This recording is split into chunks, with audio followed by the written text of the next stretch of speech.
bonsoir, bienvenue dans ce nouveau trajectoire.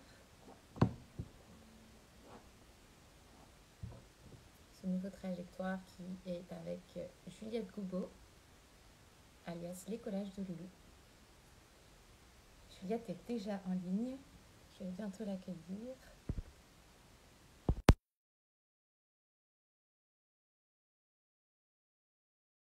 Bonsoir, bonsoir, bienvenue pour ce trajectoire Insta Live qui va raconter la trajectoire de Loulou.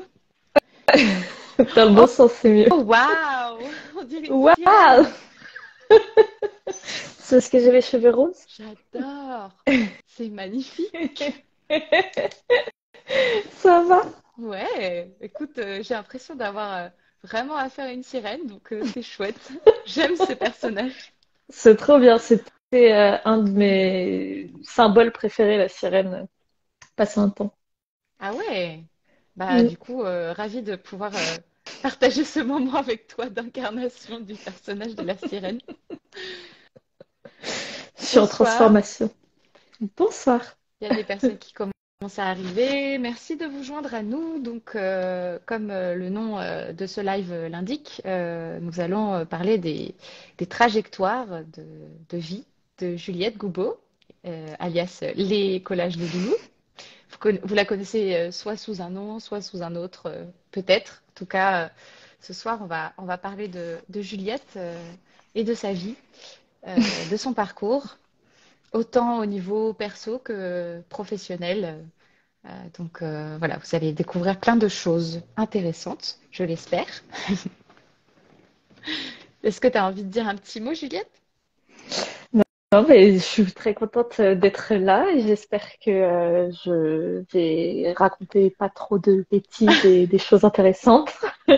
Mais a priori, ça devrait bien se passer. Il n'y a pas de raison. En général, quand on parle ensemble, c'est intéressant, donc je m'inquiète pas trop. Oui. Alors, merci à toutes et tous de vous joindre à nous. Comme je le disais précédemment, nous allons parler des trajectoires du parcours de vie de Juliette Goubeau, alias Les Collages de Loulou. Je vous fais un petit topo sur ce que c'est trajectoire. Donc, trajectoire, c'est les Insta Live, comme vous le voyez là tout de suite maintenant, qui permettent de donner un espace de parole à des artistes que j'accompagne en tant qu'accompagnatrice d'artistes ou non, des artistes aussi et créateurs que j'ai envie de vous partager, en tout cas de vous faire découvrir, notamment par rapport à leur parcours de vie. Et donc le principe de ces rencontres, c'est que moi, je pose des questions à la personne, mais que vous aussi, vous puissiez potentiellement rebondir, poser vos questions, remarques dans l'espace qui est là, le chat, et pourquoi pas en commentaire pour les personnes qui regarderont en replay.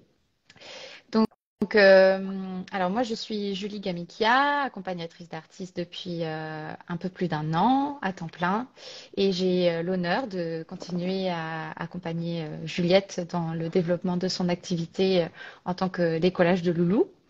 Et je suis ravie d'avoir Juliette comme invitée ce soir pour Trajectoire parce que voilà, c'est une des premières que j'ai accompagnée.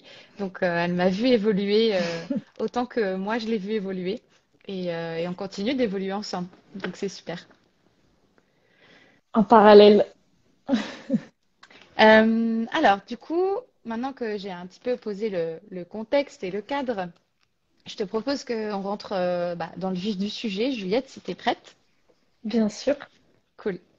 Alors, comme je te disais, je pense que ça pourrait être intéressant que tu nous parles de ton enfance et de quels étaient tes liens avec l'artistique en général quand tu étais la petite Juliette. Et la petite Juliette. Bah, quand j'étais enfant, j'ai toujours fait un peu des pratiques artistiques, mais j'étais pas non plus dans un milieu où c'était complètement prédestiné que je fasse quelque chose d'artistique. Mes parents étaient profs, du coup ils avaient quand même beaucoup de temps pour nous, c'est-à-dire que, enfin, en tout cas quand on était en vacances, nos parents étaient en vacances aussi, ce qui nous permettait de faire des visites, de rencontrer un peu des choses Et aussi, on avait chacune et chacun, avec mon frère et ma sœur, des activités créatives et sportives en dehors de l'école. Et du coup, on était dans un milieu où l'art était pas omniprésent, mais était quelque chose vu comme quelque chose de positif, quoi. Euh, donc moi, j'ai fait depuis toute petite, j'ai beaucoup pratiqué le dessin. J'en ai fait pendant des années jusqu'à la fin de mes études et j'en fais moins maintenant, bizarrement, mais voilà. Et après, j'ai tenté aussi, enfin, dans ce qui est du culturel, de faire de la musique, mais c'était pas mon domaine. C'était plutôt le domaine de ma sœur. Et d'ailleurs, je pense qu'il y a aussi une partie on avait envie de se dissocier peut-être pour pas faire les mêmes choses. Parce que c'est ma grande sœur et on a un an d'écart, donc on est très proches et on a grandi ensemble en fait et fait plein d'activités ensemble. Mais je pense qu'il y a peut-être un moment à l'adolescence aussi où on a voulu se démarquer aussi l'une de l'autre. Et puis parce que j'avais aussi beaucoup plus d'appétence pour le dessin que pour la musique où j'étais pas bonne. Mais, donc voilà, donc j'avais un cadre d'enfance où oui, l'artistique c'était bien vu. On a essayé de nous faire découvrir des choses et peut-être plus tard, plus à la fin de l'adolescence, où avec mes parents et ma sœur, on allait beaucoup au théâtre ou voir des spectacles de danse, de cirque, et donc ça stimulait aussi nos créativités et c'était aussi en lien par rapport. Enfin, moi j'avais choisi de faire un bac art plastique et ma sœur très rapidement s'est orientée vers l'art du spectacle à l'université et du coup je pense que mes parents voulaient qu'on enrichisse nos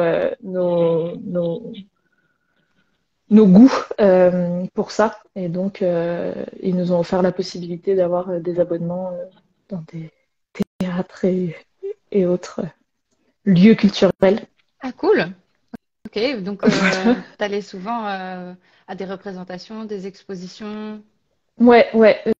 Surtout, bah, avec ma mère aussi, on a fait beaucoup d'expos, on allait beaucoup au musée. Parfois, on allait à Paris juste pour se faire des virées culturelles, découvrir des artistes et nourrir un peu tout ça. Je pense qu'on avait des parents qui étaient quand même euh, très présents pour essayer de creuser les endroits qu'on aimait, quoi. Donc, ma sœur, elle avait choisi des études de théâtre, donc on allait souvent aussi au théâtre. Enfin, voilà, on avait quand même un cadre familial qui faisait qu'on s'intéressait à ce qui nous intéressait. C'est-à-dire que mes parents regardaient un peu ce qui nous intéressait et potentiellement nous amenaient à approfondir ces sujets-là, quoi. Alors du coup, ils étaient amateurs d'art et de culture, mais ils Ouais, pratiquaient pas eux-mêmes. pas trop. Alors mon père fait de la musique, il fait du piano, il fait de la guitare surtout.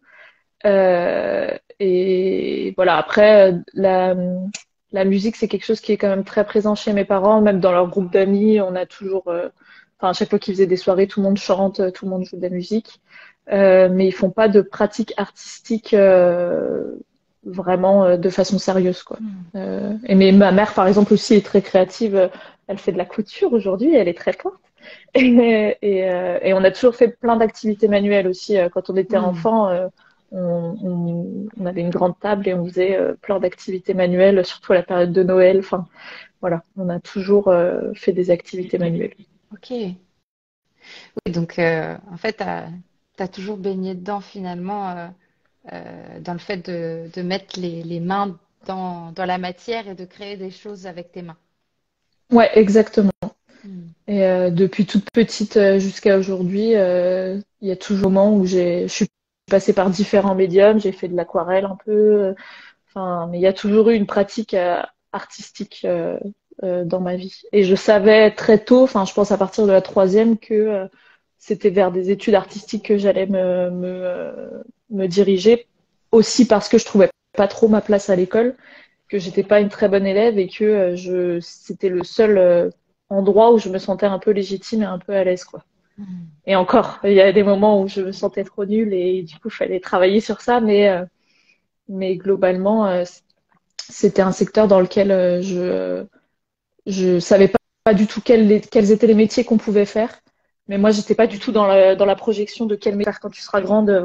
vraiment, j'ai jamais réfléchi vraiment à ça, mais juste, je savais que ce serait dans un secteur où on pourrait s'exprimer par la créativité. Je savais pas de quelle façon, mais c'était sûr que ce serait ça.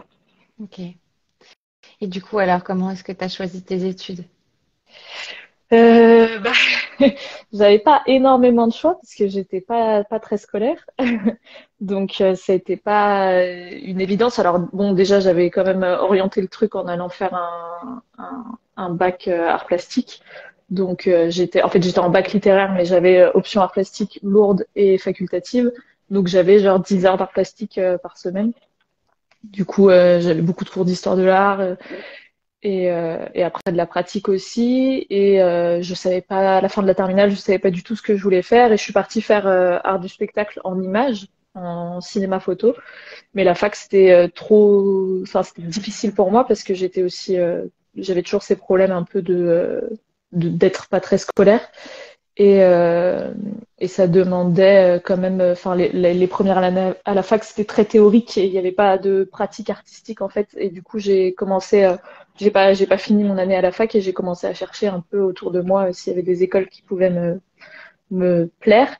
Et j'ai trouvé une école d'art dans laquelle j'ai postulé et dans laquelle j'ai été prise. C'était une école privée qui venait d'arriver à Lyon d'ailleurs et qui proposait en fait une première, enfin à l'époque c'était pas comme ça, mais aujourd'hui c'est une licence de 3 ans où on pouvait découvrir plein de choses et après s'orienter sur un master plus spécifique. Et donc là je suis rentrée dans une école où on avait des cours de dessin, où on faisait de la peinture, on a fait du body painting la première année, enfin plein de trucs complètement fous que j'avais jamais envisagé. Et c'est la première fois où je me suis dit, ok, je me sens à ma place, les choses qu'on fait, ça m'intéresse. Et en plus, comme j'avais quand même ce bagage d'avoir fait ce bac art plastique et puis ma première année de fac, qui, même si j'étais pas hyper forte et hyper assidue, j'ai quand même appris pas mal de choses en fait parce que c'était très riche et les cours étaient très intéressants. Et du coup, je suis arrivée dans une école d'art où en fait j'avais déjà des bases. Je savais dessiner, je connaissais plein de choses sur l'histoire de l'art et du coup, je me sentais pour une fois un petit peu légitime d'être à ma place et d'avoir des connaissances. Je me sentais pas complètement en marge et complètement en décalage. Donc c'était trop pour les premières années. Et puis après, du coup, j'ai fait un master en communication visuelle et du coup très orienté sur le digital. Et au final, bon, enfin, ça m'a permis de partir à Paris pour faire ce master-là. Mais le master en soi m'a pas apporté grand-chose parce que pareil, j'ai ressenti ce truc de l'enfance où je me sentais un petit peu en décalage, pas trop comprendre ce que je faisais là. J'avais beaucoup de gens dans ma classe qui voulaient faire de la publicité. Moi, c'était pas du tout le domaine qui m'intéressait. Mais je savais pas trop encore quoi faire. Et du coup, c'est à ce moment-là que j'ai eu l'idée de me dire, bon, bah, moi, ce que j'aime, c'est les métiers du visuel. Euh, comment, par le graphisme, parce que du coup, c'était ça un peu l'objectif à la fin, c'était d'être directeur artistique, mais c'est un peu pompeux de dire ça. Au final, c'est designer graphique, quoi. Et en gros, l'idée, c'était comment, en fait, par les études que je suis en train de faire, qu'est-ce que je peux mettre en valeur. J'ai pas envie de faire de la publicité pour des grandes marques parce que j'estime que c'est pas quelque chose d'utile aujourd'hui. Mais qu'est-ce que je trouve utile moi? Bah, par exemple, le secteur du spectacle vivant, je trouve que ça fait du bien. Et puis en parallèle, j'avais ma sœur aussi qui commençait à trouver sa voie en fait dans ce secteur-là. Donc on pouvait aussi se rencontrer à certains endroits et travailler ensemble. Et d'ailleurs, c'est ce qu'on a fait par la suite. Donc c'est fait. Et, euh, et du coup, voilà, je me suis dit, bah, tu vas te spécialiser en fait dans la communication culturelle et dans la communication des arts vivants. Et donc, j'ai fait ça en fait après mon master. J'étais en freelance au début en attendant de, et en fait, je suis tout le temps restée en freelance parce que ça me convenait bien de pouvoir accompagner de cette façon-là en fait des compagnies de théâtre, ce type de projet-là. Et puis ensuite, je me suis aussi beaucoup orientée sur l'associatif. Donc, avec des associations, par exemple, qui s'occupent de donner des cours de français à des réfugiés. Euh, voilà, plein de projets en fait qui me tenaient à cœur, qui avaient mes valeurs et que je me suis dit bon bah comment les mettre en valeur? Qu'est-ce que je sais faire moi? Bah, je sais faire du graphisme, et de la communication et du coup bah mettre mes compétences en fait au profit de projets qui avaient des valeurs qui me parlaient quoi. Hmm. Donc, du coup, tu dirais que tout ton parcours d'études, on va dire, même scolaire, avec l'art plastique, en fait, la spécialisation que tu avais quand tu étais au lycée, t'ont amené à ce que tu as fait en tant que designer graphique d'une manière assez logique ou... Alors maintenant, je trouve qu'il y a une logique. À l'époque, j'étais complètement perdue, donc je savais pas qu'il y en avait une. Mais au final, maintenant, quand je tire un peu les cartes du jeu, je me disais, bah, en fait, c'était déjà là, à ce moment-là.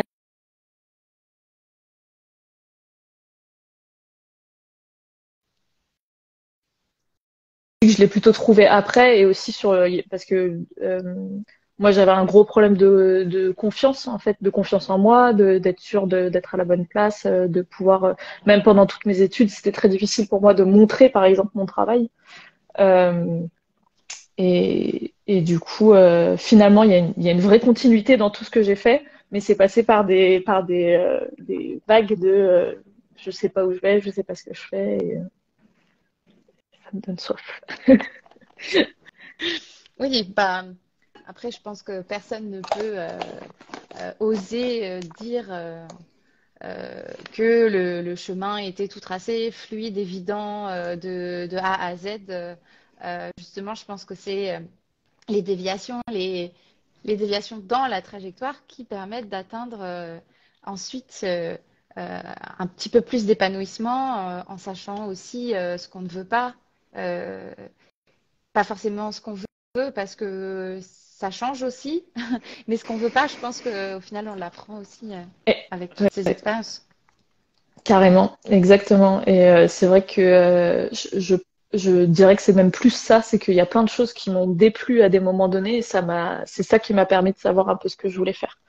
Et, euh, et, et partir en fait de ce qu'on n'aime pas pour l'éviter, c'est aussi une façon de réussir à trouver ce qu'on veut vraiment. Mais voilà. Et petit à petit, du coup, du graphisme, je suis venue au collage. Mais c'est plus récent et ça vient aussi d'une envie de revenir à ce côté création plastique, artistique et aussi thérapeutique. Ouais. Alors du coup, tu as été en freelance en design graphique. Je dis pas direction artistique du coup. Non, mais si on Possible. peut, mais. Tu as été en freelance en design graphique pendant combien d'années? Et bah, j'ai fini mes études en 2017 et je le suis encore aujourd'hui. Donc, en fait, ça fait 5 ans, enfin, 6 bientôt, 6 ans. peut-être. Enfin, Mm. on était en train d'entamer la Ouais, sixième, peut-être. oui, voilà, c'est ça. Ouais. Ok. Ben ouais, donc du coup, est-ce que tu arrives à te souvenir un peu à quel moment le collage a commencé à prendre de la place et où tu t'es dit là, le design graphique, ça suffit plus, entre guillemets, j'ai envie d'aller explorer d'autres choses et c'est ça et j'essaye et... En fait, j'ai commencé, je pense, bon, bah, un petit peu comme tout le monde, à me poser des questions pendant le premier confinement. Et surtout, j'avais un bug, enfin, j'avais un arrêt de travail assez soudain parce qu'en fait, comme je travaillais surtout pour du spectacle vivant et que toutes les représentations ont été annulées, j'avais plus trop de travail et Romain, donc mon compagnon, venait de faire l'acquisition d'un iPad qui du coup n'a jamais utilisé puisque je me le suis approprié. Et en fait, j'ai commencé à faire des collages numériques en fait sur l'iPad, un peu pour passer le temps. Et je me suis inscrite enfin, il y avait un challenge sur Instagram de faire un collage par semaine. Enfin, une photo était donnée et après, il fallait faire un collage avec. Donc j'ai commencé à faire ça un petit peu pour passer le temps. Et en fait, je me suis rendu compte que ça me plaisait, enfin que je me sentais bien quand je faisais les collages, que c'était hyper chouette, que j'aimais ça. Et en parallèle, j'ai rencontré Créalliance. Et du coup, Créalliance donc se proposait d'organiser des expositions dans les bars qui étaient fermés. Et c'est à ce moment-là que je t'ai rencontré, que j'ai rencontré l'équipe de Créalliance, et que pour la première fois de ma vie, je me suis dit tiens, en fait, les collages que j'ai faits là, euh, je les trouve bien en fait. Je trouve que c'est joli, je trouve que ça a du sens, ça me parle. J'ai pas honte de les montrer, comparé à plein de choses que j'ai pu faire avant que j'ai jamais montré. Et du coup, c'était la bonne occasion, en fait, me dire, bon, bah, tiens, j'ai aucun risque à prendre de les exposer dans les vitrines d'un café, parce qu'en plus, j'ai pas besoin d'être là pour le présenter, c'est à la vue des gens qui passent dans la rue, et puis, on verra ce qui se passera, quoi. Mm. Et, euh, et donc après, je me suis sentie à l'aise de faire un collage par semaine. Donc pendant presque un an, en fait, j'ai fait ça, tout en continuant à faire du graphisme. Et en fait, au fur et à mesure, j'avais mes clients en graphisme qui voyaient potentiellement mes collages sur les réseaux sociaux et qui du coup me demandaient, est-ce que tu peux faire du collage pour par exemple, j'ai fait des jeux de cartes pour l'assaut dont je te parlais tout à l'heure. Et du coup, j'ai mis du collage dans les jeux, etc. Et donc, en fait, tout s'est un peu imbriqué. Et je me suis dit, tiens, c'est intéressant, voilà. C'est intéressant de faire ça, mais ça reste quand même trop digital. Et je sais que pendant le confinement, j'avais aussi essayé de faire des activités plus manuelles. J'avais fait des fleurs en papier, enfin des trucs plus manuels parce que ça me manquait en fait. Et que c'est vrai que pendant le premier cycle de mon école, on avait beaucoup de cours de dessin, tout ça. Et après, en master, on n'était que sur du digital.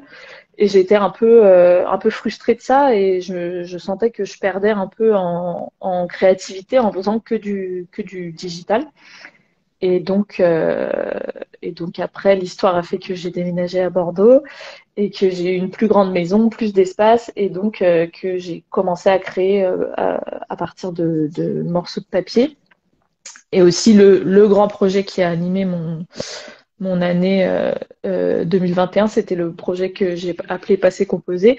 En fait, je suis partie de photos que j'ai trouvées dans la rue. Une fois, je me baladais à Bordeaux et il y avait un brocanteur qui vendait des très vieilles photos.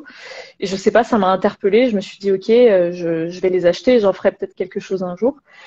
Et plus tard, en fait, quand j'ai commencé à faire un peu des collages manuels, je me posais un peu les questions de, ok, qu'est-ce que j'ai envie de raconter à travers ces collages? J'essayais vraiment d'intellectualiser le truc.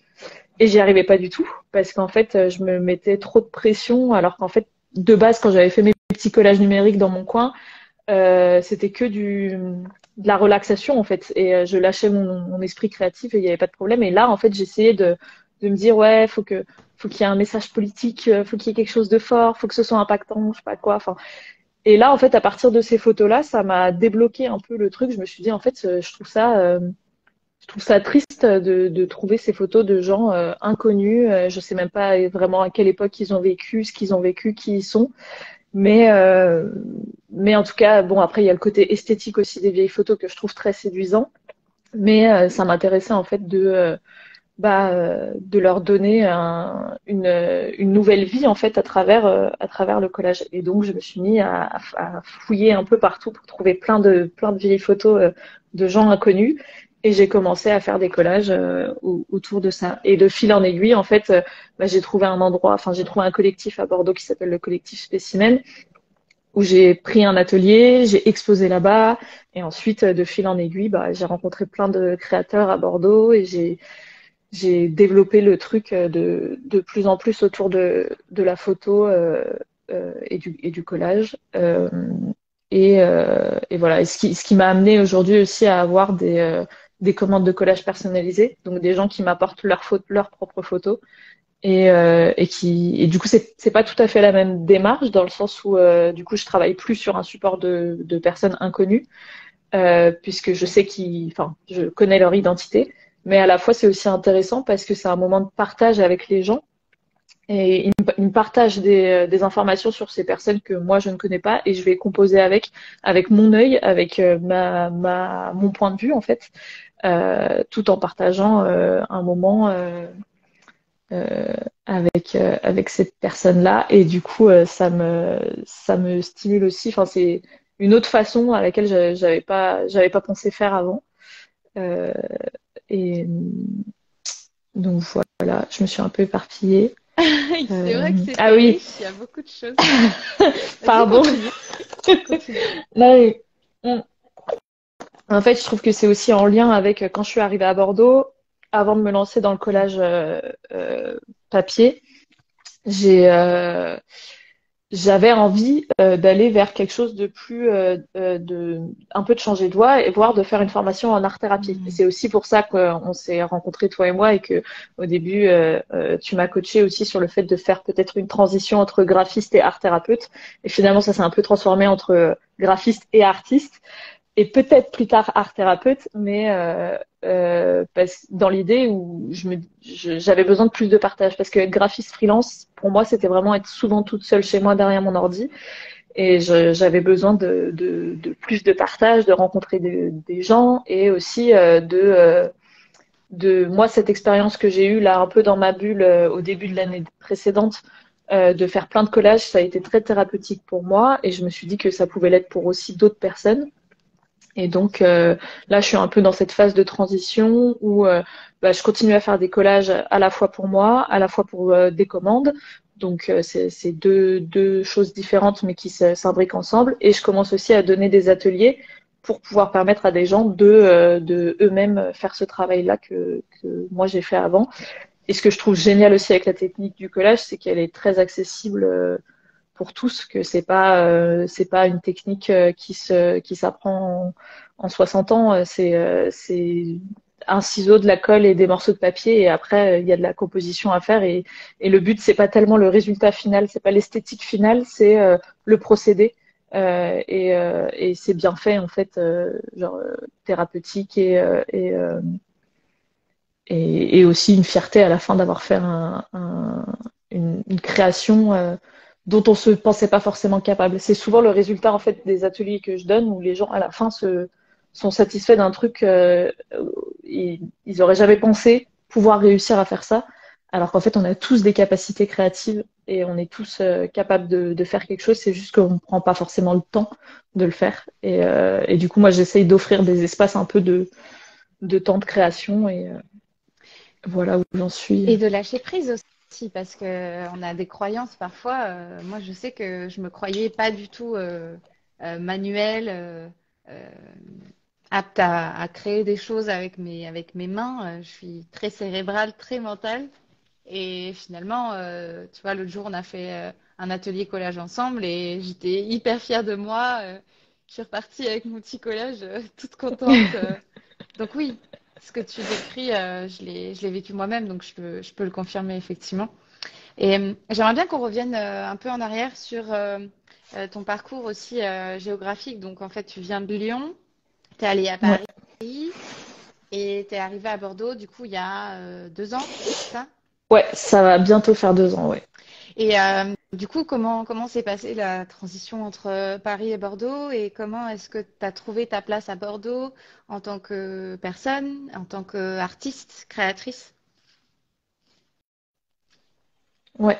En fait, Paris, je suis restée longtemps là-bas après mon école. Ça m'a permis de découvrir plein de choses, d'être indépendante. Enfin voilà, c'était vraiment chouette.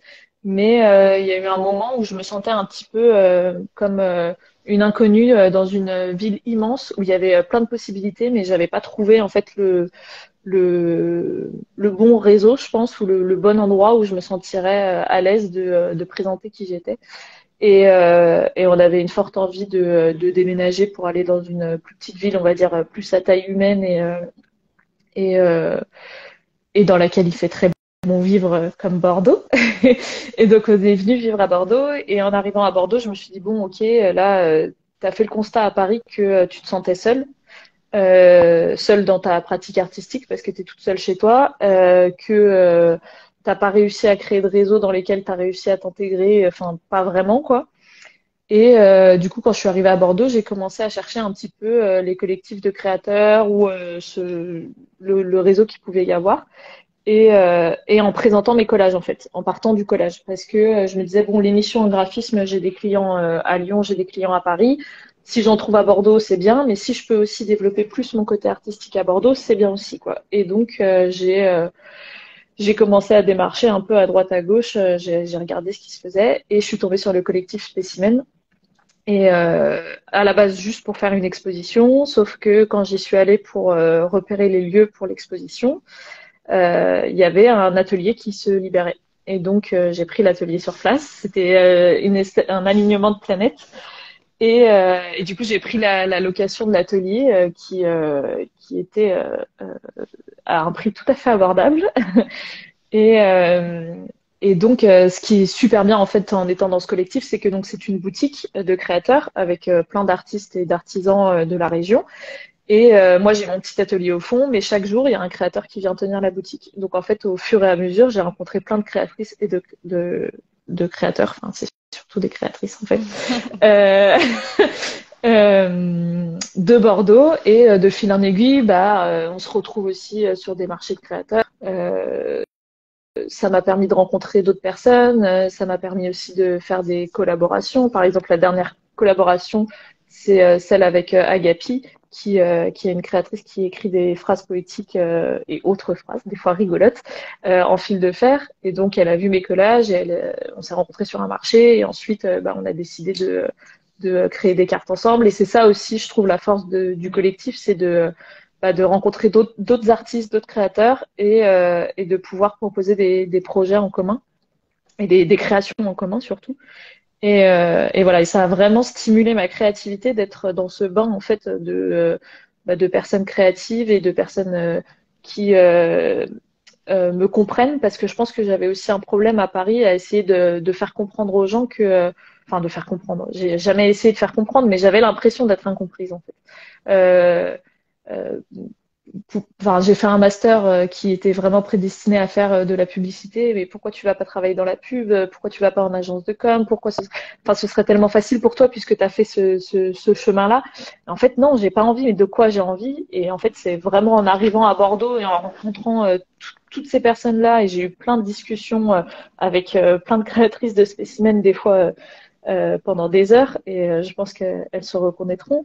Euh, et en fait, c'était génial parce que ça m'a permis de me rendre compte que déjà, j'étais pas la seule à avoir ce besoin de créer et que autour de moi, il fallait que je m'entoure de gens aussi qui sont pas forcément, enfin, le deviennent un peu, mais qui sont pas forcément des amis, mais qui sont juste des gens avec qui j'ai des discussions profondes sur pourquoi on a envie d'être artiste et pourquoi et pourquoi on fait ça en fait. Et ça m'a aidé enfin, à trouver une légitimité de le faire. Et, euh, et parce que voilà, effectivement, comme j'ai commencé à faire de plus en plus de collages, j'ai moins de temps pour faire des missions en graphisme, donc je gagne moins d'argent, donc c'est plus compliqué. Mais en même temps, j'ai développé tellement de projets sur l'année 2022. Euh, Enfin, j'avais jamais fait autant de trucs avant, quoi. J'ai fait plusieurs expos, j'ai fait des marchés, j'ai fait des ateliers, enfin, je suis allée montrer mon travail à droite à gauche. J'ai jamais autant travaillé pour si peu d'argent, mais mais j'ai jamais été autant à ma place, en fait. Oui, et puis l'argent suivra, ce qui paraît pour un entrepreneur, comme je te disais l'autre jour, je Oui, crois, il faut il faut environ 3 ans. 3 ans d'activité pour stabiliser. Et puis, Mm, il faut un temps organique aux choses, comme j'aime bien dire, et comme on aime bien dire avec mon association MDE, tournée vers l'écologie. C'est tu plantes des graines, et puis après, c'est comme la permaculture, quoi. En fait, tu peux pas passer d'une saison, enfin, sauter une saison, quoi. mm, mm. Il faut bien que ça prenne le temps de germer. Et certes, Bah ouais. parfois il y a des aliments de planète, comme tu disais, par rapport à spécimen, mais pas tout le temps, malheureusement. Mm. Oui, et en fait aussi les alignements de planètes, ça vient aussi de soi. Quand on est prêt en fait à vivre quelque chose, les choses viennent à nous aussi en fait. Et peut-être qu'avant en fait il y a eu des opportunités qui se sont ouvertes à moi, mais je les ai même pas vues parce que j'étais pas prête. Alors que là en fait j'étais prête à saisir ces opportunités et du coup je les ai prises et enfin je les vis à 100%. Et voilà. Et je continue un peu à semer des petites graines et à chercher mon chemin. Mais Mais en tout cas, je sais que je suis sur la bonne voie parce que, en fait, chaque jour, je suis en train de faire un collage ou je suis en train de prévoir une expo ou une boutique éphémère comme ce week-end, ça me fait plaisir en fait. Je me sens vraiment à ma place et c'est ce que je te disais aussi, je pense, depuis que je suis arrivée à Bordeaux, à part pour des histoires personnelles complexes, je n'ai ressenti aucun stress. Je suis dans un état d'apaisement constant en fait. Tout ce que je fais, c'est aligné. Bon, il y a des moments, forcément des petits stress, mais je veux dire la boule au ventre ou le truc qui te bloque ou tu te sens pas à ta place, mais tu y vas quand même. Ça m'est pas arrivé depuis que je suis à Bordeaux, quoi. Ouais, Donc j'ai des frissons. c'est trop bien. Non, mais c'est vrai, c'est trop bien. Enfin, c'est. Je me rends compte aussi que j'ai la chance de pouvoir le faire. J'ai la chance parce que j'ai un cadre. On parlait de ma famille tout à l'heure, parce que j'ai un cadre qui me soutient. Parce que depuis que je suis enfant, on m'a toujours laissé faire un peu ce que je voulais, en tout cas au niveau parcours enfin parcours de carrière, quoi. Et que aujourd'hui, je vis en couple aussi avec quelqu'un qui accepte tout à fait qu'il y ait des mois où je vais gagner très peu d'argent et d'autres, je vais en ramener plus. Enfin, voilà, et que j'ai justement, comme j'ai la chance d'avoir ce cadre-là, j'en profite et je me dis, ok, j'ai l'opportunité de pouvoir le faire. Alors vas-y, fais-le à fond. Euh, et j'ai plus de culpabilité à avoir, comme par exemple à l'époque où j'étais graphiste et je me disais, ouais, c'est quand même, tu pourrais quand même plus te bouger, tu pourrais plus gagner d'argent. En fait, là, c'est pas une histoire de gagner de l'argent ou quoi, c'est juste que tous les jours je fais un projet, tous les jours j'ai des nouvelles idées. Et donc, en fait, j'ai plus de culpabilité de oui, je suis pas une source d'argent incroyable pour mon foyer, mais je mets tous les pions en place et en fait, chaque mois, il y a des nouvelles choses qui se passent et effectivement, ça prendra du temps, mais je suis sûre, enfin, là, à l'heure actuelle, je vois pas ce qui pourrait m'arriver qui ferait que un jour ça s'arrête, quoi. Je suis que sur une montée et donc, voilà. Ouais, c'est tellement agréable à entendre. En fait, tu décris une sorte d'état de flow, quoi. C'est-à-dire que tout est possible dans ces contextes-là. On se sent Ouais, en pleine possession de nos moyens et on n'est pas dans une position de victime à subir la vie, mais plutôt à provoquer les opportunités, à les saisir et donc bah, au moins pas de regrets, pas de frustration qui peuvent venir ensuite créer des maladies, des problèmes de santé. Euh, donc, en tout cas, je te souhaite que ça continue dans ce sens-là. oui. Bah, Et du coup, pardon, vas-y, non, non, non, non, j'allais dire je me le souhaite aussi, mais c'est. logique. J'aimerais qu'on parle maintenant du nom Les collages de Loulou parce que on doit être plein à se demander pourquoi Pourquoi les collages de Loulou Loulou? alors que tu t'appelles Juliette. Oui, il y a plein de gens qui pensent que je m'appelle Louise, mais non. Je m'appelle Juliette. En fait, bah, Loulou, c'est simplement parce que c'est le surnom on m'a toujours donné dans ma famille. Et ça fait sens aussi, je trouve, en fait. Bah, déjà, quand j'étais plus jeune, adolescente, je signais déjà mes œuvres Loulou. Et du coup, je trouve que ça fait sens avec mon parcours de garder ce nom-là qui est un truc très personnel et à la fois, en fait, universel. Enfin, c'est facile à retenir aussi. Et oui, comme je travaille aussi beaucoup sur le personnel, parce que en fait très tôt, je me suis rendu compte que j'avais pas forcément de capacité trop à l'école. Tu vois, enfin, c'était difficile pour moi de réussir scolairement. Mais j'avais une capacité d'analyse, d'empathie, enfin plein de choses. Je me sentais pas idiote en fait. C'est pas parce que j'étais nulle à l'école que je faisais un direct genre c'est parce que t'es bête. Et du coup, Loulou, c'était un petit peu peut-être cette personne-là en fait chez moi qui était un peu dans l'analyse, dans l'écoute un peu des autres. Et je pense que ça a toujours été le surnom qu'on m'a donné. Et aujourd'hui, c'est pour moi en fait un peu un truc un petit clin d'œil envers mon enfance en fait Mm. et d'où je viens, qui je suis, donc mes racines. Et pour moi, ouais, voilà, les racines, tout ça, enfin, c'est quelque chose d'important et c'est quelque chose qui transparaît aujourd'hui aussi dans mon travail sur la transmission, le temps qui passe, toutes ces thématiques qui me fascinent un peu. Et d'autant plus du petit bébé qui grandit dans mon ventre. Euh, Donc, je pense que ça fait sens. Et voilà, c'est pour ça, Loulou. J'attendais que tu le places à un moment donné pour, Quand est-ce qu'on va en pour parler? s'appeler dessus. Ouais, bah forcément après pour tous les projets de vie futurs, etc. Quand on est en lancement d'activités artistiques, tu vois, je pense qu'il y a plein de femmes notamment qui se posent la question de est-ce que je peux me lancer dans cette activité pleinement tout en ayant des projets de famille, etc. Euh, je pense que ce serait intéressant que tu nous partages un peu ton ressenti vis-à-vis de ça, tu vois. Ouais, bah, je pense qu'en fait, c'est aussi, moi, disons que fonder une famille, je trouve que c'est aussi un moment dans ta vie où tu te sens en pleine confiance. En fait, il faut avoir, selon moi, hein, c'est ma vision, mais, avoir hyper confiance en soi pour se dire, je vais donner la vie, je vais créer un petit être humain qui va grandir dans le monde et à qui je vais essayer de transmettre des choses pour qu'il soit bah, le plus à l'aise possible. Et en fait, c'est un peu pareil avec le fait de créer un projet. Euh, En fait, à partir du moment où tu te sens à l'aise et en adéquation avec ce que tu fais, je pense que je pense que c'est beaucoup plus simple de le vivre. Et du coup, en fait, bah maintenant que j'ai réussi, en fait, que j'ai passé ce cap d'avoir confiance en moi, de montrer ce que je fais, de présenter publiquement, de parler de mon travail comme je suis en train de le faire là maintenant avec facilité. Bah en fait, ma vie personnelle aussi, elle a fait un bond en avant et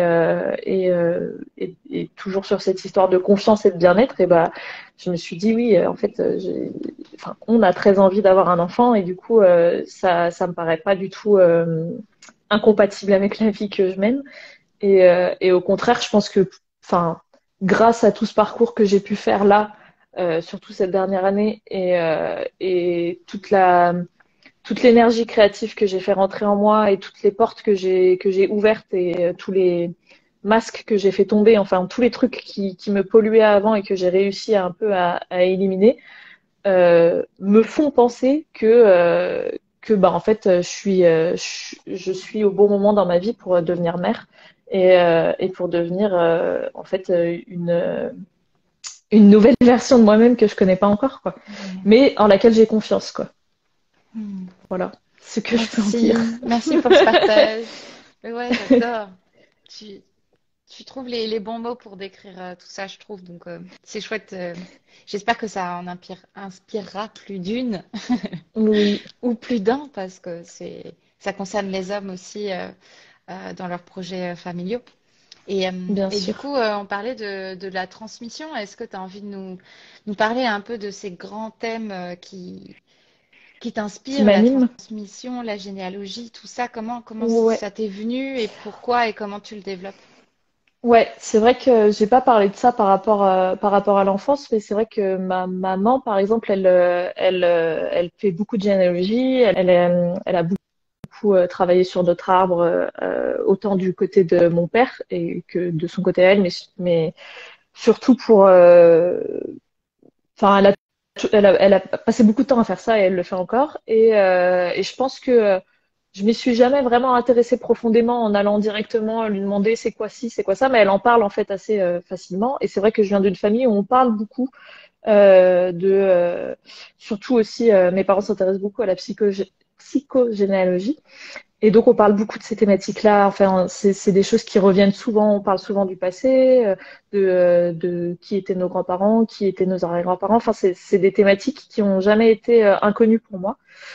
Euh, et du coup, oui, je pense que mes parents, sans vraiment s'en rendre compte, m'ont peut-être un peu transmis ça, cet intérêt pour l'avant. Et je crois que mon frère et ma sœur en ont hérité aussi.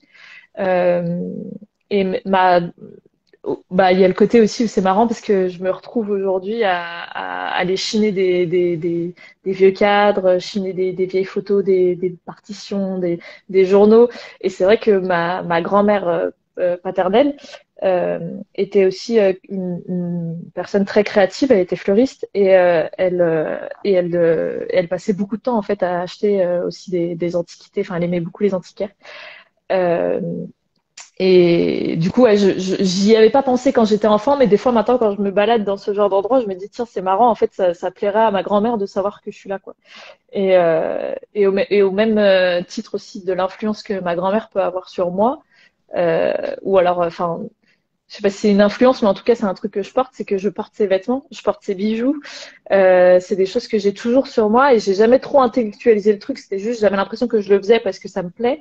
Mais en fait, je pense que c'est plus profond que ça et que ce côté transmission et de, de lien familial, de racines et tout, fait partie de moi quelque part et je l'exprime aujourd'hui de certaines façons et je pense que j'ai pas encore tout creusé de ce côté-là, mais que ça va développer aussi sur. C'est pour ça quand je te disais que mon parcours avait pas de logique, enfin quand je le vivais, comment dire, mon parcours jusqu'à présent, je l'ai jamais trop intellectualisé, mais en fait quand je fais un point et je fais souvent des points grâce à toi maintenant je me rends compte que tout était là et que en fait c'est juste que tout est en train de s'imbriquer ensemble et de créer un espèce de tout qui est cool quoi, enfin qui est bien pour moi, dans lequel je me sens à l'aise. Et donc ouais c'est ça, je pense la transmission, le partage, la généalogie euh, et puis enfin je pense qu'on a remarqué là maintenant le besoin de parler beaucoup quoi, d'approfondir les sujets, de beaucoup discuter, d'être ouais voilà c'est des choses qui ouais, m'ont vraiment été transmises par ma famille. On discute énormément, notamment avec ma sœur pendant des heures, et, et d'analyse un peu du monde autour de nous. Je sais pas trop si j'ai répondu à la question, Si, mais si, carrément. Et donc, du coup, comment est-ce que ça se retranscrit dans tes créations et dans tes ateliers? euh, bah dans mes créations, bon, il y a tout ce côté du travail sur l'anonyme et du coup d'essayer de retracer des histoires. Donc ça, je pense que c'est enfin, assez évident que ça se transmet. Et après, dans mes ateliers, je dirais qu'en fait, j'aime bien faire des thématiques plutôt libres. Alors, dans un premier temps aussi pour pouvoir ramener le plus de personnes possible. Mais les personnes viennent souvent avec une photo, une photo d'eux, d'un souvenir, d'un moment. Et du coup, j'aime bien en fait travailler sur bah, raconte-moi un petit peu en fait pourquoi tu as apporté cette photo, qu'est-ce qu'elle raconte pour toi. Et je trouve qu'en fait déjà ça brise tout de suite la glace de l'inconnu. En fait, on se connaît pas, mais tu arrives avec un truc et puis tu me racontes une histoire. Donc moi, ça me fait penser à une autre et donc on discute et il y a un échange qui se fait. Euh, et donc ça se joue sur ça. Et après, je pense que il y a un effet de confiance en fait. À partir du moment où tu as confié une histoire à quelqu'un, bah du coup tu te sens plus à l'aise pour créer, je pense. Enfin, en tout cas, c'est ce que je constate. Euh, ouais. Et tu proposes aussi des ateliers en famille?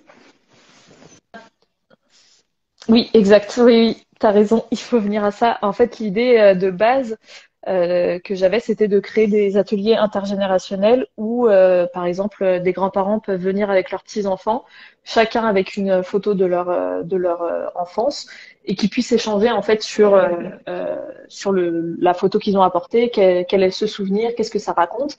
Parce que c'est vrai qu'en fait, je trouve on discute pas forcément souvent avec nos grands-parents de leur enfance. Moi, ça m'arrive des fois avec la mère de ma mère qu'elle nous raconte encore aujourd'hui des choses qui se sont passées avant. Et en fait, j'adore. C'est des moments qui sont hyper. J'aime bien découvrir, j'aime bien entendre ces histoires. Et globalement, de manière générale, quand les gens me racontent leur vie, ça m'intéresse. Donc j'aime bien entendre ces petites anecdotes, mais c'est vrai que c'est des moments qui sont assez rares. Et je me dis que créer des ateliers pour un peu unifier les gens, alors c'est pas obligé d'être sur le modèle grand-parent, petit-enfant, ça peut être juste parent-enfant, ça peut être un adulte de référence avec un autre enfant. Enfin voilà, c'est juste sur les générations en fait, parce que ça aide aussi, je pense. Moi, ça m'a aidé à comprendre l'enfance de mes parents, pour comprendre qui ils étaient et comprendre qui j'étais. Et du coup, je pense que ça peut aider des enfants de comprendre l'enfance de leurs parents, pour voilà, dans le même principe, et dans le sens inverse aussi. C'est-à-dire qu'un enfant, il vit son enfance, euh, bah, c'est propre à lui, quoi.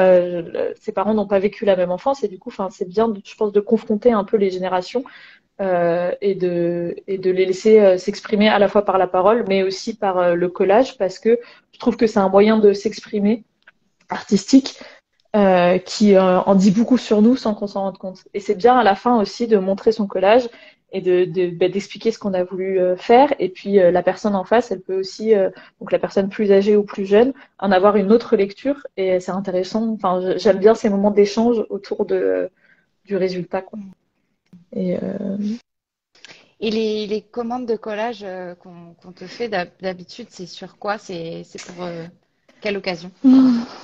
c'est assez varié. Il y a des gens qui me font des commandes avec des vieilles photos. J'en ai eu une très très belle d'une dame qui est venue me voir pour offrir à ses filles des collages à partir de photos de sa propre mère à elle, mais qui était décédée en lui donnant la vie. Donc c'est une dame qui est décédée il y a plus de 60 ans et donc cette dame qui venait me voir voulait offrir à ses filles à partir des photos de cette grand-mère qu'elles n'ont jamais connue. Et du coup, elle m'a parlé un peu de ce que elle savait de sa mère, sans elle-même l'avoir jamais connue. Et c'était vraiment hyper émouvant. Enfin, c'était hyper puissant. Donc ça, c'est une commande, par exemple, personnalisée, hyper belle que j'ai pu faire. Mais après, j'ai aussi des commandes beaucoup plus légères et joyeuses, des gens qui m'envoient des photos d'eux avec leur amoureux, leur amoureuse pour faire un cadeau de Saint-Valentin. Enfin voilà, mais des fois c'est léger et à la fois c'est pas parce que c'est léger que c'est pas plus important. En fait, l'idée c'est juste ouais, de partager un peu un morceau de notre histoire. Enfin, les gens partagent avec moi un morceau de leur histoire. Moi, je le fais avec mon point de vue et avec ce que je suis. Et je crée quelque chose et après, bah, libre à la personne de l'interpréter comme il a envie, mais voilà. Donc c'est bon, c'est souvent des commandes très variées. Bon, moi, je peux dire quand même que mes préférées, c'est celles qui rendent hommage à quelque chose. Enfin, il y a vraiment un truc sur le passé qui me porte, mais je prends aussi beaucoup de plaisir à faire des collages, par exemple pour offrir pour une naissance ou ce genre de, de, de commandes qui sont très chouettes à faire. Et encore une fois, je trouve ça au-delà de l'œuvre finale. Et peut-être que c'est aussi un truc qui commençait à me lasser dans le graphisme, c'est-à-dire qu'on te demande un truc, il y a une charte graphique déjà faite, du coup tu dois juste assembler des choses et puis balancer le truc, et puis t'as pas de retour, et puis on s'en fout. Enfin, il y a vraiment un truc où t'es un peu dans le néant, quoi. Alors que là, en fait, c'est très concret. Je rencontre la personne, elle me raconte ce qu'elle a envie, elle m'apporte une photo, elle me raconte l'histoire de cette photo. Moi, ensuite, j'en fais un collage, et puis très souvent après, elle me renvoie un petit message pour me dire, ça y est, j'ai offert le collage, la personne a réagi de telle et telle façon, c'était trop bien. Enfin, et donc ça, c'est le cycle qui, pour moi, est hyper important, quoi. Et tu as aussi fait ma carte de visite. Oui, c'est vrai. Ce merveilleux Ben là, collage. c'est trop bien parce que c'est typiquement un exemple d'opportunité à la fois de graphisme et de collage, tu vois. C'est-à-dire que toi, tu avais besoin d'un visuel pour ta carte. Moi, je fais des collages. Tu m'as demandé, on a parlé de toi, de ce que tu voulais transmettre, de ce dont tu voulais parler à travers ton activité. Et ça a permis la naissance de- d'un projet chouette, quoi. Ouais, Mais ouais. ouais, Donc tout est possible, en fait. tout est possible. Et du coup, on arrive bientôt à la fin de ce live, mais j'ai encore plein de choses que j'aimerais te demander. Oups! Déjà, s'il y a quelqu'un qui a une question qui le ou la taraude, surtout sentez-vous libre de la poser dans le chat là en dessous en commentant, comme ça au moins vous ratez pas l'opportunité. Et puis sinon, vous pourrez toujours envoyer un MP à Juliette ou à moi ensuite pour qu'on vous réponde. Mais du coup, oui. Est-ce que tu veux nous dire un petit peu aujourd'hui quels sont tes projets pour la suite? Où est-ce qu'on va pouvoir peut-être te rencontrer, participer à un atelier ou à un salon? Oui. Là, alors le prochain projet, le plus proche, c'est la boutique éphémère chez Yvette qu'on a montée avec des copines de créatrices de Bordeaux. Il y a une céramiste, des filles qui font des luminaires, il y a de la création textile, des plantes, enfin bon bref, tout un panel de créatrices. Et donc on se retrouve toutes dans l'atelier d'une des créatrices qui s'appelle l'atelier d'Yvette. Et donc ça s'appelle chez Yvette et on fait ça ce week-end pour proposer nos créations de façon un peu plus jolie et joviale qu'un marché de créateurs, quoi. Donc ça, c'est un projet qu'on avait déjà mis en place fin novembre et qu'on recommence ce week-end. Donc ça fait partie des petits projets qui sont nés de rencontres que j'ai fait à Bordeaux. Donc ça, c'est des choses qui me tiennent à cœur et que j'ai envie de continuer à développer. Et puis ensuite, je pars en Bourgogne, où j'ai déjà été cet été pour exposer dans une cité médiévale qui s'appelle Brancion. Et là, je vais donner des ateliers avec un public d'hommes qui sont en réinsertion. Donc là, c'est aussi un peu plus un travail. On va travailler sur l'autoportrait en collage. Donc je vous en donnerai des nouvelles. Mais voilà, là, c'est un projet aussi plus conséquent qui m'a demandé pas mal de taf ces dernières semaines, mais qui est un peu dans la lignée de ce que je veux faire en fait sur le côté thérapeutique de qu'est-ce que ça peut apporter de faire du collage et de travailler sur l'autoportrait aussi peut-être parce que je pense que c'est pas mal pour ce type de public d'essayer de parler de soi autrement qu'avec les étiquettes qu'on leur colle quotidiennement et que parler c'est pas forcément facile et créer c'est peut-être une forme d'expression hein, qui peut leur correspondre, mais du coup, c'est un premier test parce que j'ai jamais travaillé avec ce type de public. Donc, on va voir si ma méthode fonctionne. Mais en tout cas, j'ai vraiment hâte de faire ce projet-là et enfin, j'aimerais développer ce type de projet aussi ailleurs, avec d'autres types de publics, notamment peut-être aussi les personnes âgées. Voilà, ça, c'est des projets que j'aimerais bien faire sur l'année 2024 parce que l'année 2023 va être interrompue par ce petit bébé qui va naître. Donc, voilà, ça c'est surtout mon projet 2023, c'est m'occuper de moi et de mon bébé. Mais, euh, mais à l'avenir, ouais, c'est plus de projets comme ça. Et puis essayer de développer aussi ma pratique du collage parce qu'au final, j'ai fait plein de projets, mais il y a des moments, j'ai même plus le temps pour créer. Et du coup, voilà, j'aimerais aussi prendre beaucoup de temps pour créer, développer des nouvelles formes de projets. Là, j'avais commencé une nouvelle série qui est encore en cours sur les mains, parce que je suis aussi fascinée par les mains. Je trouve que c'est un outil incroyable. Et particulièrement, c'était une série sur les mains de ma sœur qui est marionnettiste. Et donc, ça faisait sens de travailler à partir des photos de ses mains à elle. Mais voilà, donc essayer de développer autre chose peut-être que le collage à partir de photos anciennes, faire du collage sur d'autres supports, enfin voilà. Mais j'ai plein d'idées autour de la pratique du collage et voilà. Donc si on peut dire les deux objectifs que j'ai pour la suite, c'est développer plus de diversité dans ma pratique et plus transmettre. Donc faire plus d'ateliers, plus de temps de transmission et d'échange avec un public. Je te laisse lire le message qui vient de Ah, s'afficher. trop mignon. Alors, c'est bien, il y a deux messages en même temps Ah, du coup. oui. Ouais, donc, Julie. coucou Louise, déjà, je suis trop contente que tu arrives pendant le live avec Juliette parce que effectivement, donc il y a la personne qu'on mentionnait tout à l'heure, en fait, pour qui j'ai fait une commande à Juliette pour célébrer la naissance de son enfant qui vient de se connecter. Donc tu vois, Oui, les planètes s'alignent encore. oui. Et donc la question de MJ. euh, Julie, qu'as-tu apporté à Juliette dans ses projets qu'elle vient de nous présenter pour mieux comprendre votre duo?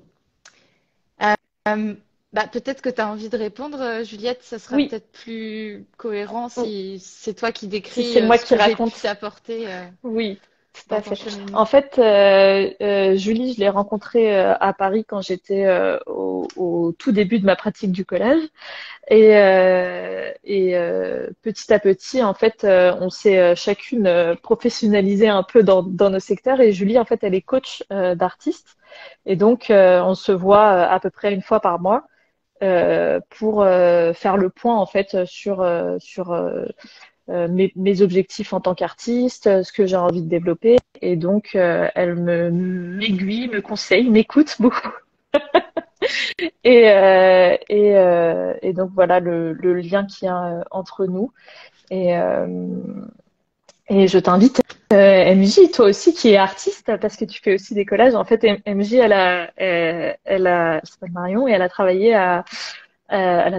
n'importe quoi. Elle est venue à un de mes ateliers collage il y a quelques semaines. Ok, Et donc, chouette. et elle a fait un super collage d'ailleurs intergénérationnel parce qu'elle a fait un collage à partir d'une photo de elle quand elle était petite, de sa fille au même âge et de sa maman. Donc, Hmm, c'était un collage aussi exactement dans l'esprit des collages de Loulou. j'adore. Et, et voilà. Je sais pas si Bah, tu veux rajouter quelque chose. ouais, peut-être pour compléter, et après on regardera la question de Raphaël. Merci beaucoup. Euh, En fait, quand j'accompagne une artiste, un artiste ou une créatrice, je l'aide à vraiment bien se positionner en tant qu'individu aussi globalement pour allier le pro, le perso et les différentes casquettes pro, peut-être en effectuant la transition le plus en douceur possible. Par exemple, voilà, tu étais encore peu dans le collage au moment où on s'est rencontrés, c'était en train de s'effectuer. Donc, comment effectuer cette transition? Comment aller connecter à ton réseau à Bordeaux, s'autoriser certaines choses, comme tu disais, en fait, qui étaient devant toi, mais que peut-être tu n'arrivais pas à t'autoriser parce que tu avais tes croyances, comme on les a tous et toutes, qui viennent interrompre euh, la pensée parce que, en fait, c'est comme s'il y avait un filtre qui s'opérait. Et donc, moi, je viens apporter un regard extérieur en disant ah tiens, t'as vu ça? Ah oui, j'ai vu, mais pourquoi t'y vas pas? Parce que je sais pas. Mais ouais, je vais y aller. Et je te dis, bah, pour dans 2 semaines, quand on se reverra, parce qu'à l'époque, on se voyait toutes les 2 semaines, je crois. Ouais, ouais, Pour dans 2 semaines, je t'invite à aller toquer à cette porte et faire cette rencontre et tu verras ce que ça donne. Et le fait d'avoir des mm, comptes à rendre à quelqu'un aussi, ça peut aider à exactement. s'autoriser. Ouais. Tu voulais compléter, pardon. Non, bah oui, effectivement, je trouve que c'est très bien aussi de parce on peut se faire des autopoints avec soi-même, mais c'est jamais aussi bien que de le partager avec quelqu'un et en plus quelqu'un qui a un œil expert sur le sujet et qui peut nous aiguiller et nous donner des petites missions pour bah effectivement c'est grâce à enfin c'est à ça que j'ai réussi à bah, éliminer plein de tabous en fait. Ok, je dois faire ça parce que Julie m'a dit que c'était bien si je le faisais. Et du coup, bah, je suis fière après quand j'arrive et que je t'ai dit que je l'ai fait, tu vois. Et il y a un truc de toute seule, sans challenge, on va dire, je l'aurais peut-être pas fait, quoi. Donc, ça contribue aussi. Et puis Voilà. aussi le fait de planifier en cohérence avec son rythme à soi, quoi. C'est Oui, vrai que parfois on a l'impression qu'on est capable de faire 10 milliards de choses et en fait du coup ça fout un stress parce qu'on n'arrive pas à le faire et on est frustré ou euh, on est un peu ralenti entre guillemets parce qu'on croit que on va pas pouvoir réaliser telle chose dans tel tel timing. Donc, j'aide aussi, temporalité. Ouais. ouais, voilà, j'aide aussi l'artiste à, à évaluer la durée que prend chaque tâche par rapport à lui ou elle en tant qu'individu et pas par rapport à ce que les autres font d'habitude, quoi. Ouais, exactement. Euh, alors, il y Très a bien. Raphaël. La question de Raphaël Duprez. Ouais. As-tu pensé Ah, à tu donner penses vie à à tes donner vie à collages? tes collages sur d'autres supports, comme par exemple des sculptures, de la céramique en compagnie des autres artistes que tu connais. Alors oui, j'expliquais tout à l'heure par exemple que j'ai fait une collab avec Agapi, qui fait des cartes postales en fil de fer, à laquelle on a associé mes collages et ses phrases en fil de fer. Et là, j'ai commencé à travailler aussi sur des petites broches, donc des petits bijoux dans lesquels je fais des petits collages et qui vont être sublimés par une superbe artiste qui s'appelle Hélène et qui fait des bijoux sous le nom de Labor Antique. Donc voilà, c'est pas encore sorti, mais l'objectif c'est que ça sorte dans l'année. Et voilà, ouais, je suis aussi preneuse hein, si vous êtes artiste et que vous avez envie de collaborer, ça m'intéresse toujours justement de faire vivre en fait les différents univers artistiques et de les faire collaborer ensemble. Euh, voilà. Bon, on va s'arrêter là s'il n'y a pas d'autres questions. Euh, Merci beaucoup pour tout ce que tu nous as partagé, Juliette. Est-ce que tu aurais un dernier mot à dire par rapport à, je sais pas, des choses qui auraient émergé pendant cet échange? Non, je pense que j'ai déjà beaucoup parlé, Je voudrais pas mais je savais te couper, et je merci. t'avais prévenu. Mais oui, oui, non, je pense que j'ai fait un peu le tour. Après, voilà, si vous avez des questions, n'hésitez pas à venir me contacter sur Instagram ou si vous êtes à Bordeaux, vous pouvez venir en live chez Spécimen parce que je suis très souvent à l'atelier. Et, euh, et sinon, bah, à me suivre aussi. Je partage chaque mois une petite newsletter où je raconte un peu mon parcours, où j'en suis, ma trajectoire. Et donc, si vous voulez vous abonner, vous pouvez m'envoyer un petit message privé sur Instagram ou un mail. Enfin, vous avez toutes mes coordonnées sur Instagram et mon site internet aussi. Et voilà, je suis très contente d'avoir pu échanger avec toi, Julie. Merci, moi Et aussi. je te remercie aussi pour bah, tout ce temps d'accompagnement et toutes ces montagnes qu'on a gravies ensemble. Donc c'est très cool et je suis très contente de l'évolution que prennent les choses et je peux dire que j'ai confiance en l'avenir des collages de Loulou et de ce qui va se passer pour la suite. Voilà. Merci à toi, Juliette. Je suis vraiment ravie de voir ton évolution et je suis ravie d'avoir pu partager ça avec les personnes présentes. Merci beaucoup pour vos réactions et Oui, votre soutien. Et je vous dis à très bientôt pour un prochain trajectoire. Je ne sais pas encore qui sera la prochaine personne, c'est la surprise, mais j'essaie d'alterner entre les pratiques et les hommes et les femmes. Voilà. Donc, si vous avez aussi des personnes que vous avez remarquées, peut-être un homme du coup pour la prochaine fois, que vous aimeriez faire venir dans Trajectoire, vous pouvez m'envoyer un petit message et je le ou la contacterai avec plaisir. Merci Juliette, merci tout le monde et à très merci, bientôt. merci. Merci de nous avoir suivis. À bientôt. À bientôt. Bisous. Bisous. Salut.